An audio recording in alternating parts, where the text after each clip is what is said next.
मंदसौर सितामू फाटक मुक्तिधाम पर कुछ दिन पहले अंतिम संस्कार करने के लिए लोगों को करना पड़ा था काफी इंतजार। उसके बाद मीडिया में खबर चलने के बाद ही समिति की हुई बैठक मुक्तिधाम पर की व्यवस्था एक साथ कर सकेंगे 100 लोगों का अंतिम संस्कार। एक साथ 50 ट्रॉली लकड़ी की स्टॉक मुक्तिधाम पर। समिति के पदाधिकारी सुनील बंसल ने बताया, मंदसौर सितामू फाटक मुक्तिधाम पर कुछ दिन पहले लोगों को अंतिम संस्कार करने के लिए काफी इंतजार करना पड़ा था, जिसके बाद मुक्तिधाम की खबर मीडिया की सुर्खियों में बनी थी। उसके बाद मीडिया की खबर का असर होता हुआ नजर आया, जिस पर समिति की बैठक के बाद मुक्तिधाम की जमीन पर जेसीबी चलवा कर वहां पर और भी लोगों का एक साथ अंतिम संस्कार हो जाए, उसको लेकर व्यवस्था की गई। सुनील बंसल द्वारा कहा गया कि यहाँ पर 50 ट्रॉली लकड़ी की व्यवस्था भी कर रखी है। शासन प्रशासन जनप्रतिनिधि नेता द्वारा यहाँ पर मुक्तिधाम पर कोई मदद कभी नहीं की गई, ना ही मुक्तिधाम पर लाइट की व्यवस्था है।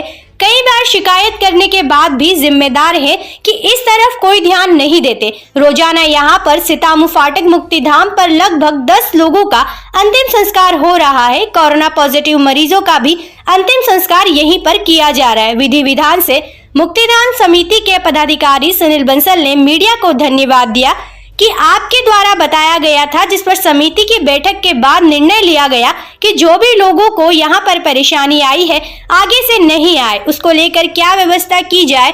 जिसके बाद निर्णय हुआ कि जो मुक्तिधाम की जमीन पड़ी हुई है उसको साफ कराकर लेवल कराकर वहां पर पूरी तरह और लोगों का एक साथ अंतिम संस्कार हो जाए, उसको लेकर काम चालू कराया गया।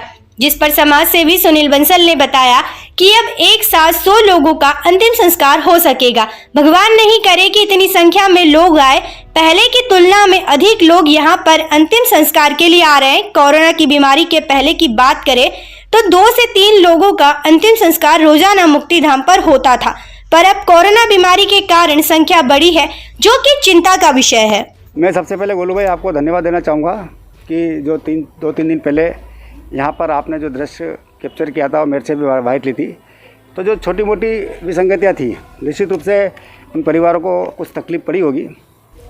उसके बाद समिति ने सारी व्यवस्थाओं को सुचारू किया है। हमने 50 शव एक साथ जल सके इस प्रकार की व्यवस्था 2 दिन में कर दी थी, और 50 शव और जल जाए इस प्रकार की व्यवस्था हमने पीछे की तरफ कर दी है। लकड़ी भी हम जगह जगह खाली करा रहे हैं। कितनी लकड़ी स्टॉक कर रखी है? हमारे पास 50 ट्राली हमने लकड़ी बुक कर दी, 20 ट्राली तो अपने पास स्टॉक में यहाँ पड़ी है, और 1 घंटे के अंदर 10 ट्राली फ़ोन करने पर वो लकड़ी वाले डाल देंगे। हमने इस प्रकार की चर्चा कर रखी है। शासन से अभी तक हमें कोई किसी प्रकार की मदद की गुहार ही नहीं हुई है। अभी एक दिन में लगभग कितनी लकड़ी यहाँ पर लग रही है? देखिए साहब, औसत तो 4 कुंटल 5 कुंटल लकड़ी एक में लगती है, परंतु क्या होता है कि यहाँ पर जैसे कुछ जो व्यक्ति ज़्यादा आ जाते हैं जिसके दाग में, वह अनाप शनाप लकड़ी लगाते हैं। और क्या होता है कि उनको हम रोकते हैं तो बोले आपको पैसे चाहिए तो हमसे पैसे ले लो, तो भावनात्मक मामला रहता है। और चूँकि महामारी का समय है इसलिए हमको टोकते नहीं है, जबकि हमारे पास यहाँ जमाने वाले भैया उपलब्ध हैं। मैं भी अधिकांश समय पर यहाँ पर रहता हूँ। हमारे मुनीम साहब और ट्रस्ट के जितने पदाधिकारी वो भी चक्कर लगाते रहते हैं, पर नहीं मानते हैं तो जलाते हैं। तो 6 कुंटल लकड़ी औसत दाग में चाहिए ही चाहिए। 12 लोगों के देर रात तक हमने अंतिम संस्कार किए, और 2 के शव और आने थे, पर उसकी बहुत देर हो गई तो परिवार जल्द नहीं लाए। हमारे पास एक टाइम 50 शव को हम दाह संस्कार कर सकते हैं, पर मेरी प्रभु से प्रार्थना है कि इसी नौबत वो न लाएं। जो पहले का हमारा औसत है, जो मृत्यु स्वाभाविक है, उसके अलावा इस महामारी में लोगों को यहाँ ना भेजें। और 50 शव की और व्यवस्था हमने आज शाम तक हम जुटा लेंगे। 100 हो जाएंगे? 100 हो जाएंगे। यहाँ पर देखने में आ रहा है कि जो शव जो जलाए जा रहे हैं यहाँ पर, उसके लिए क्या व्यवस्था की है? कौन कौन से मरीज भी आ रहे हैं यहाँ पे? हाँ, कोविड के मरीज कल भी उन्होंने भेजे थे, आज भी 3 दाह संस्कार यहाँ हो चुके हैं कोविड के। और वो उनका एक सिस्टम है प्रशासन का कि वो शायद नगर पालिका की कोई टीम को यहाँ भेजते हैं, और मदद के लिए हम भी यहाँ पहुँच जाते हैं, ताकि उनका उस परिजन क्या होता है घबराया हुआ रहता है, वो कि मतलब जो उसको इतना घबरा दिया जाता है।